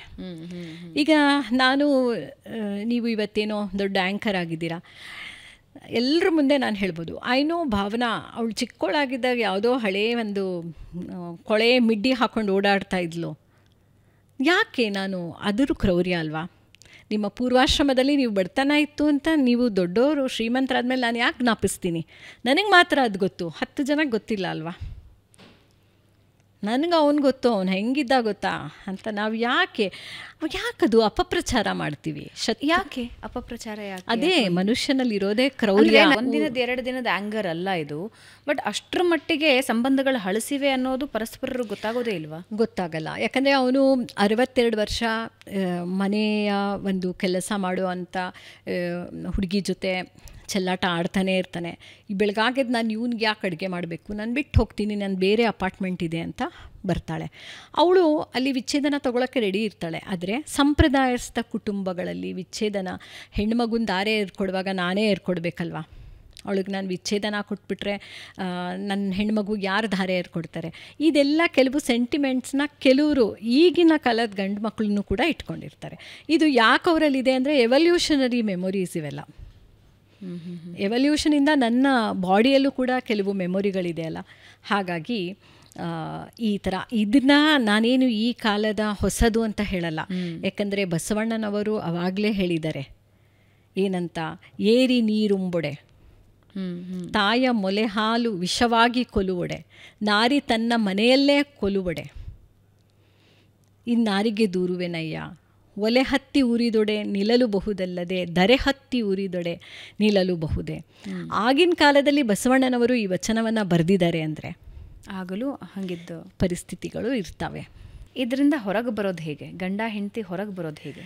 ಗಂಡ ಹೆಂಡತಿ ಹೇಗೆ ಹೊರಗೆ ಬರಬೇಕು ಅಂದರೆ, ಪಾಯಿಂಟ್ ನಂಬರ್ 1, ನಿಮಗೇನಾದರೂ ಒಂದು ಕೌನ್ಸಿಲಿಂಗ್ ಅಗತ್ಯ ಇದೆ ಅಂತಂದರೆ ಎಲ್ಲರೂ ಸೈಕಾಲಜಿಸ್ಟ್ನೇ ಹುಡ್ಕೊಂಡು ಬರಲ್ಲ.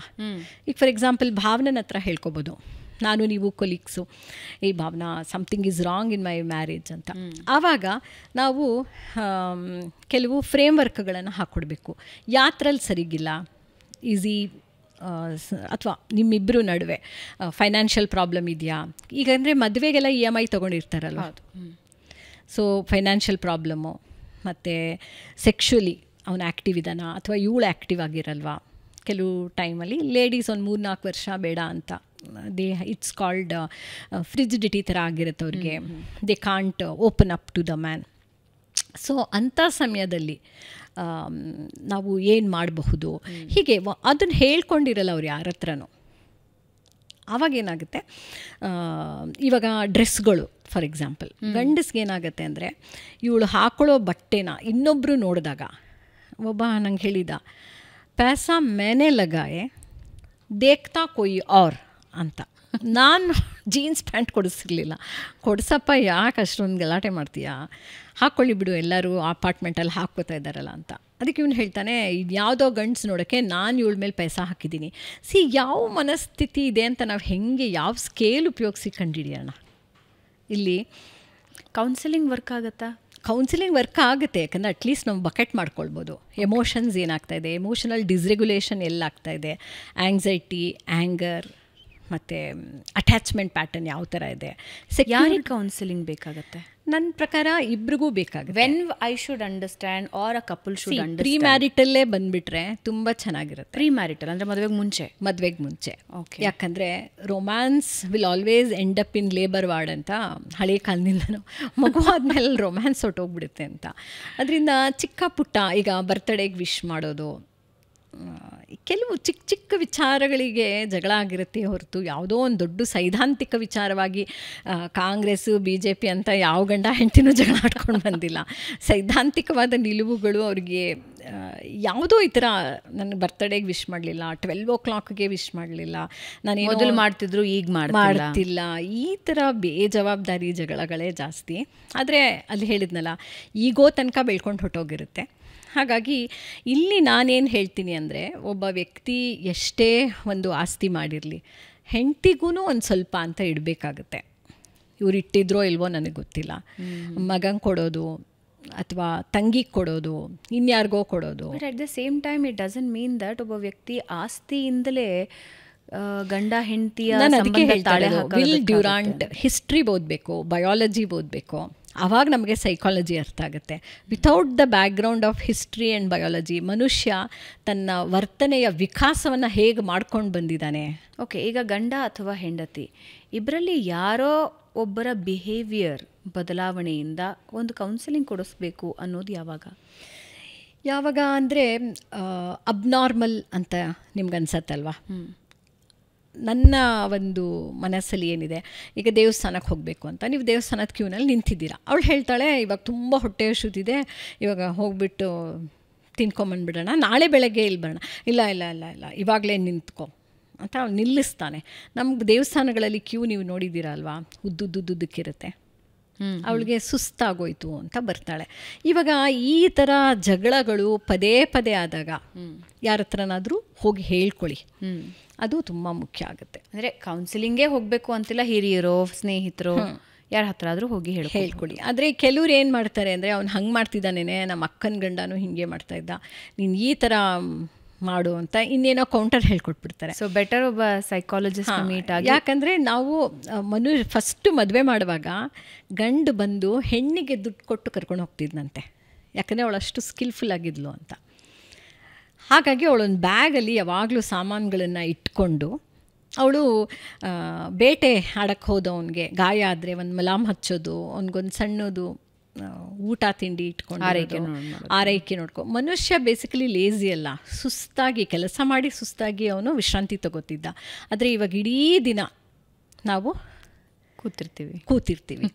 ಹಾಗಾಗಿ ಶರೀರವಿದೆ, ವ್ಯಾಯಾಮವಿಲ್ಲ, ಮಿದುಳಿದೆ, ಬುದ್ಧಿಯ ಕಸರತ್ತಿಲ್ಲ, ಹೃದಯವಿದೆ, ಅನುಭೂತಿ ಇಲ್ಲ. ಸೊ ಇದನ್ನಿಷ್ಟನ್ನು ಬೆಳೆಸ್ಕೊಂಡ್ರೆ ಮಾತ್ರ ನಾನು ಯಾವಾಗ ಜಗಳ ಆಗುತ್ತೆ ಹೆಂಗೆ ಕಂಡಿಡ್ಕೊಳ್ಳೋದು ಅಂತ ಕೇಳಿದ್ರಲ್ಲ, ಇಲ್ಲಿ ಅವಳು ಕಾಲುಂಗುರ ತೆಗೆದಿರ್ತಾಳೆ, ಅಮೆರಿಕ ಕೇಸ್ ಇದು. ಕಾಲುಂಗುರ ತೆಗೆದಿರ್ತಾಳೆ ಯಾಕಂದರೆ ಚಳಿ ಅಂದರೆ ಚಳಿ, ಶೂ ಹಾಕ್ಕೊಂಡಾಗ ಅದು ಒತ್ತಿಯಲ್ಲಿ ಗಾಯ ಆಗಿ ಒಂಚೂರು ರಕ್ತ ಬಂದಿರುತ್ತೆ. ಅತ್ತೆ ಹೇಳ್ತಾಳೆ, ನೀನು ಕಾಲುಂಗುರ ತೆಗೆದಿದ್ಯಾ ಅಂದರೆ ನೀನು ನನ್ನ ಮಗಂಗೆ ಡೈವೋರ್ಸ್ ಕೊಟ್ಟಂಗೆ ಆಯಿತು. ಇಲ್ಲಿಂದ ಹೋದವರು ತಮಿಳ್ನಾಡಿಂದ ಅವ್ರು ಹಂಗೆ ಹೇಳ್ತಾರೆ, ಯಾಕಂದರೆ ಅವ್ರು ಸಂಪ್ರದಾಯಸ್ಥರು. ಆ್ಯಕ್ಚುಲಿ ಅವಳು ಸೈಬರ್ ಇದರಲ್ಲೇ ಕೆಲಸ ಮಾಡ್ತಿರ್ತಾಳೆ, ಸೆಕ್ಯೂರಿಟಿನಲ್ಲಿ. ಅವಳಿಗೇ ಇನ್ನೊಂದು $500 ಜಾಸ್ತಿ ಸಂಬಳ ಬರ್ತಾ ಇರುತ್ತೆ. ಅಪ್ಪ ಬಂದು ನನಗೆ ಹೇಳ್ತಾಳೆ, madam my daughter earns more than my son in law, let her come home ಅಂತ. ಸೊ ಹೀಗೆಲ್ಲ ಇರುವಾಗ ಯಾವ ಮದುವೆ ಬಾಳತ್ತೆ ಹೇಳಿ? ಅವರೂ ಸುಮ್ಮನಿರಲ್ಲ, ಇವ್ರೂ ಸುಮ್ಮನಿರಲ್ಲ. ಅವರಿಬ್ಬರು ಸರಿಗಿದ್ದಾರೆ ಅಂದರೆ ಈ ಕಕ್ಕೂನಿಂಗ್ ಶುರುವಾಗೋಗುತ್ತೆ. ನೀನು own up whatever I say, don't talk to my father, don't talk to my sister, why do you send group messages, forward ಯಾಕೆ ಮಾಡ್ತೀಯಾ? ಕಂಟ್ರೋಲ್ ಫ್ರೀಕ್ಸ್ ಆಗಿಬಿಡ್ತಾರೆ. ಸೊ ಹೀಗೆ ಅದು ನಂಗೆ ತಡ್ಕೊಳಕ್ಕಾಗ್ತಾಯಿಲ್ಲ ಅಂತ ಅನ್ಸುತ್ತಲ್ಲ, ಆವಾಗ ಖಂಡಿತ ಬಂದು ಮಾತಾಡ್ಬೋದು. ಸಣ್ಣ ಪುಟ್ಟ ಸಮಸ್ಯೆಗಳಿದ್ದಾಗಲೇ ಯಾವಾಗ ಅದನ್ನು ಎಚ್ಚರದಿಂದ ನೋಡ್ತೀವಿ, ಬಹುಶಃ ಆಗ ಅದಕ್ಕೆ ಸುಲಭವಾಗಿ ಪರಿಹಾರ ಕಂಡುಕೋಬಹುದು ಅಂತ ಅನ್ಸುತ್ತೆ. ತುಂಬ ಜಾಸ್ತಿ ಸಮಸ್ಯೆಗಳಾಗ್ತಾ ಇದೆ, ಸುಮ್ಮನೆ ಮೇಲ್ಗಡೆ ಮುಲಾಮ್ ಹಚ್ತಾ ಇದ್ದಾರೆ, ಅದು ಐ ಥಿಂಕ್ ತುಂಬ ದೊಡ್ಡ ಹಂತಕ್ಕೆ ಹೋಗ್ಬಿಡುತ್ತೆ. ಈಗ MBA ಮಾಡ್ತಾ ಇರ್ತೀರಾ, ನಾನು ಗಂಡು ನೀವು ಹೆಣ್ಣು, ನಿಮ್ಮ MBAಗೆ 1 ಲಕ್ಷನೋ 1.5 ಲಕ್ಷನೋ ಕಡಿಮೆ ಇತ್ತು, ನಾನು ಕಟ್ಟಿದ್ದೀನಿ, ನೆಕ್ಸ್ಟ್ ನಾನು ಮದುವೆ ಆಗಿಬಿಡ್ತೀನಿ, ನೀವು ಅದನ್ನು ಕಟ್ಟೇ ಇರಲ್ಲ ದುಡ್ಡು ನನಗೆ. ಈ ಥರ ಫೈನಾನ್ಷಿಯಲ್ ಪ್ರಾಬ್ಲಮ್ ಎಲ್ಲ ಮದುವೆ ಆದಮೇಲೆ ಡಿಸ್ಕಷನ್. ನನಗೆ ಅದನ್ನು ಹೇಳಲೇ ಇಲ್ಲ, ನೀನು ಯಾಕೆ ಅವಳಿಗೆ 1.5 ಲಕ್ಷ ಕಟ್ಟಬೇಕಾಗಿತ್ತು, ನಿನಗೂ ಅವಳಿಗೂ ಸಂಬಂಧ ಇತ್ತಾ? ಈ ಅನುಮಾನಗಳು, ಊಹೆಗಳು, ಇದಕ್ಕೆಲ್ಲ ಯಾರು ಇವಾಗ ಹಂಗೆ ಆಗೋಗಿದೆ ಅಲ್ವಾ? We take other peoples problem as ours. ಅದು ನನಗೆ ಅನಿಸೋದು, ಗಂಡ ಹೆಂಡತಿ ಒಬ್ಬರನ್ನೊಬ್ಬರು ನಂಬೋದಕ್ಕಿಂತ ಜಾಸ್ತಿ ಸುತ್ತಮುತ್ತ ಇರೋ ವಾತಾವರಣ, ಮೊಬೈಲಲ್ಲಿ ಬರೋ ಸುದ್ದಿಗಳು, ಆಮೇಲೆ 4 ಜನ ಹೇಳೋ ಸುದ್ದಿಗಳನ್ನು ಜಾಸ್ತಿ ನಂಬ್ತಾರೆ. ಆಘಾತಕಾರಿ ಬೆಳವಣಿಗೆ ಖಂಡಿತ ಇದೆ. ಇದನ್ನು ಹೈಸ್ಕೂಲಿಂದನೇ ನಾವು ನೋಡ್ಬೋದು. ಯಾಕಂದರೆ ಇನ್ಸ್ಟಾಗ್ರಾಮ್ ಸಿಕ್ಕಾಪಟ್ಟೆ ಹಿಟ್ ಆಗಿಬಿಟ್ಟಿದೆ, ಅದನ್ನು ಬಿಟ್ಟು ಯಾರಿಗೂ ಬದುಕೋಕ್ಕಾಗಲ್ಲ. ಆಸ್ಟ್ರೇಲಿಯಾದಿಂದ ಕೇಸ್ ಬಂತು. ಅಮ್ಮ ಹೇಳ್ತಾಯಿದ್ರು, I have asked my daughter to give my WhatsApp number ಅಂತ. ಅದಕ್ಕೆ ಅವಳು ಅಂತ ಇದ್ಲು, ma'am tell my mother nobody is on WhatsApp, you're all on Insta. ಅವಳು ಇವಾಗ 9ನೇ ಕ್ಲಾಸು ಆಸ್ಟ್ರೇಲಿಯಾದಲ್ಲಿ. ಸೊ ಇಲ್ಲಿ ತಾಯಂದ್ರಿಗೆ ಯಾವುದು ಲೀಡಲ್ಲಿದೆ, ಯಾವುದು ಲೀಡಲ್ಲಿಲ್ಲ. ನಾನು ಫೇಸ್ಬುಕ್ಕಿಗೆ ಬಂದಿದ್ದು ಕೂಡ ಒಂದು ಸ್ಕೂಲ್ ಸ್ಟೂಡೆಂಟ್ ನನಗೆ ಅದನ್ನು ತೆಕ್ಕೊಟ್ಟ. ಸೊ ಈ ಥರ ಅನೇಕ ನಾವು ಯಾವಾಗಲೂ you have to be on top of technology. ಈಗ ಟೆಕ್ನಾಲಜಿಯಿಂದ ಎಷ್ಟು ಸಮಸ್ಯೆಗಳು, ಈಗ ನಾವಿಬ್ಬರು ಲವರ್ಸ್ ಆಗಿರ್ತೀವಿ, ಏನೋ ಬಿಟ್ಟು ಹೋಗ್ಬಿಡುತ್ತೆ. ನಾನೆಲ್ಲೋ ಡೆಲ್ಲಿಗೆ ಮದುವೆ ಮಾಡ್ಕೊಂಡು ಹೋದೆ, ನೀವೆಲ್ಲೋ ಬಳ್ಳಾರಿಲಿ ಮದುವೆ ಮಾಡ್ಕೊಂಡು ಹೋದ್ರಿ. ಆದರೆ ಫೇಸ್ಬುಕ್ ಇರೋದ್ರಿಂದ ಎಲ್ಲೆಲ್ಲಿ ಯಾರ್ಯಾರಿದ್ದಾರೆ ಲಿಂಕ್ಡ್ಇನ್ನಿಂದ ಗೊತ್ತಾಗೋಗ್ಬಿಡುತ್ತಲ್ವ. ಸೊ ಹಾಗಾಗಿ ಟೆಕ್ನಾಲಜಿಯಿಂದನೂ ನನಗೊಂದು ಹೊಟ್ಟೆ ಉರಿ ಬರುತ್ತೆ. ನಾನು ಬಿಟ್ಬಿಟ್ಟು ಎಷ್ಟು ಖುಷಿಯಾಗಿದ್ದಾಳೆ. ಹೀಗೆಲ್ಲ ಖಿನ್ನತೆಗೆ ಹಲವಾರು ಕಾರಣಗಳು. Suppression is depression and fear of tomorrow, insecurity is anxiety. ಅಟ್ಯಾಚ್ಮೆಂಟಲ್ಲಿ ರೆಗ್ಯುಲೇಷನ್ ಇಲ್ದಲೆ ಎಕ್ಸ್ಪೆಕ್ಟೇಷನ್ ಮಿಸ್ ಮ್ಯಾಚ್ ಆದಾಗ one thing we all have to understand, sometimes we ask for more people can give. ನಾವು ಜಾಸ್ತಿ ಕೇಳ್ತಾ ಇರ್ತೀವಿ, ಅಲ್ಲೇ ನಮಗೆ ಸಮಸ್ಯೆ ಆಗೋದು. ಅದನ್ನೇ ಅಟ್ಯಾಚ್ಮೆಂಟಲ್ಲಿ ಪ್ರಾಬ್ಲಮ್. ಆ್ಯಂಗರ್ ಅಂದರೆ ಅನ್ಮೆಟ್ ನೀಡ್, ಯಾವುದೋ ಒಂದು ಅನ್ಮೆಟ್ ನೀಡ್ ಇರುತ್ತೆ. ಸೊ ಸಣ್ಣ ಸಣ್ಣ ಕ್ರೌರ್ಯಗಳನ್ನು ನಾವು ನೋಡ್ತೀವಲ್ವ, ಗಾಸಿಪ್ ಮಾಡೋದು, ಇನ್ನೊಂದು ಮಾಡೋದು, ಇದೆಲ್ಲ ಕ್ರೌರ್ಯಗಳೇ. ಕೊಲೆ ಮಾಡಿಬಿಟ್ರೇ ಕ್ರೌರ್ಯ ಅಂತಲ್ಲ. ನನಗೆ ಯಾವುದೋ ಒಂದು ಹೀಗೆ ಯಾವುದೋ ಸೋಷಿಯಲ್ ಮೀಡಿಯಾದಲ್ಲಿ ಒಂದು ಪೋಸ್ಟ್ ಬಂದಿತ್ತು, ನನಗೆ ಯಾವಾಗಲೂ ಅದು ಅನ್ಸುತ್ತೆ, ಅದನ್ನು ಆ ಸೂತ್ರನ ಜೀವನದಲ್ಲಿ ಅಳವಡಿಸ್ಕೊಂಡ್ಬಿಟ್ರೆ ಜೀವನ ಬಹಳ ಸುಲಭ ಅಂತ. ದೂರದ ದೇಶದ ಒಬ್ಬ ರಾಜಕುಮಾರ ಬರ್ತಾನೆ, ಕುದುರೆ ಏರಿ ಬರ್ತಾನೆ, ನನಗಾಗಿ ಒಂದು ಶೂ ತರ್ತಾನೆ, ನನ್ನ ಕಾಲ ಅದರಲ್ಲಿ ಇರಿಸಿ ನನ್ನನ್ನು ಮದುವೆ ಆಗಿ ಹೋಗ್ತಾನೆ ಅನ್ನೋ ಇಮ್ಯಾಜಿನೇಷನ್ನಲ್ಲಿ ಬದುಕ್ತಾ ಇರ್ತಾರೆ. ಆ ಇಮ್ಯಾಜಿನೇಷನ್ನಿಂದ ಆಚೆ ಬಂದು ರಿಯಾಲಿಟಿ ನೋಡಿದಾಗ ರಿಯಾಲಿಟಿ ಅರ್ಥ ಆಗುತ್ತೆ. ಡಿಲ್ಯೂಷನ್ಸ್ ಆಫ್ ಗ್ರ್ಯಾಂಡ್ಯೂರ್. ಹಾಂ, ಹಾಗಿದ್ದು.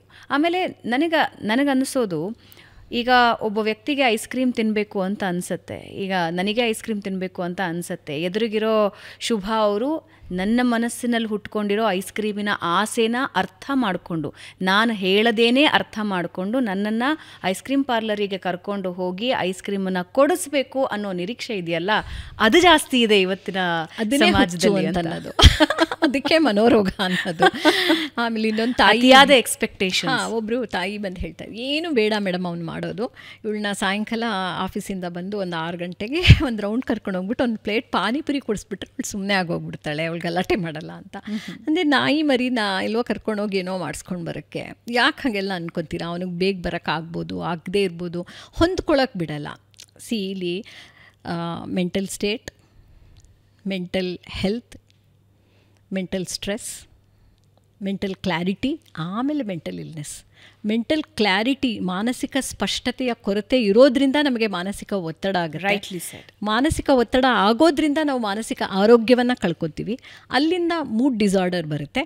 ಆಮೇಲೆ ಫುಲ್ಲು ನಾವು ನಿಮ್ಮನ್ನ ಡಯಾಗ್ನೋಸ್ ಮಾಡ್ತೀವಿ, ಇದು ಈ ಕಾಯಿಲೆ ಇದೆ, ಬೈಪೋಲಾರ್, ಬಾರ್ಡರ್ಲೈನ್ ಪರ್ಸನಾಲಿಟಿ, ಸ್ಕಿಜೋಫ್ರೇನಿಯಾ, ಅದು ಇದು ಅಂತ.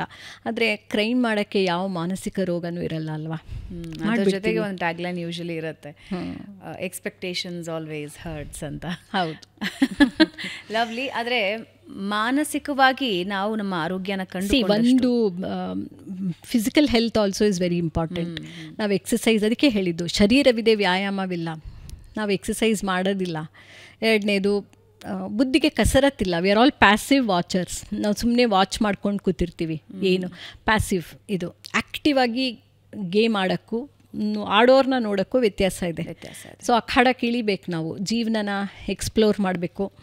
ಖಂಡಿತವಾಗ್ಲೂ ಇದಕ್ಕೆ ಚೇಂಜ್ ಆಗುತ್ತೆ, ಬದಲಾಗ್ತಾ ಇದ್ದಾರೆ. ಎಷ್ಟೊಂದು ಜನ ಮಕ್ಕಳು ಸಂಗೀತ, ನೃತ್ಯ, ಯಕ್ಷಗಾನ ಕಲೆ ಇದರಲ್ಲೆಲ್ಲ 10 ವರ್ಷ 12 ವರ್ಷದವರೆಲ್ಲ ಬರ್ತಾಯಿದ್ದಾರೆ. ಚೆನ್ನಾಗಿ ಮಾನಸಿಕ ಆರೋಗ್ಯ ಕಾಯ್ದುಕೊಳ್ಳೋದು ಬಹಳ ಮುಖ್ಯ ಅಂತ ಹೇಳ್ತೀವಿ. Thank you so much doctor Shubha ಅವರೇ.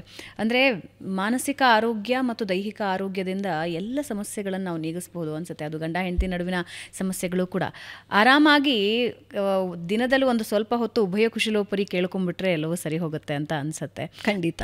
ಅದ್ರ ಕುರಿತಾಗಿ ಬಹಳಷ್ಟು ವಿಷಯಗಳನ್ನು ನಮ್ಮ ವೀಕ್ಷಕರಿಗೆ ತಿಳಿಸ್ಕೊಟ್ರಿ. ಧನ್ಯವಾದಗಳು ವೀಕ್ಷಕರೇ. ಇದರೊಂದಿಗೆ ಇವತ್ತಿನ ಬೆಂಗಳೂರು ಬಸ್ ಪಾಡ್ಕಾಸ್ಟ್ ಮುಗಿಸ್ತಾ ಇದ್ದೀನಿ. ಮುಂದಿನ ವಾರ ಮತ್ತೊಬ್ಬ ವಿಶೇಷ ಅತಿಥಿಯೊಂದಿಗೆ ನಿಮ್ಮನ್ನು ಭೇಟಿಯಾಗ್ತೀನಿ. ನಮಸ್ಕಾರ.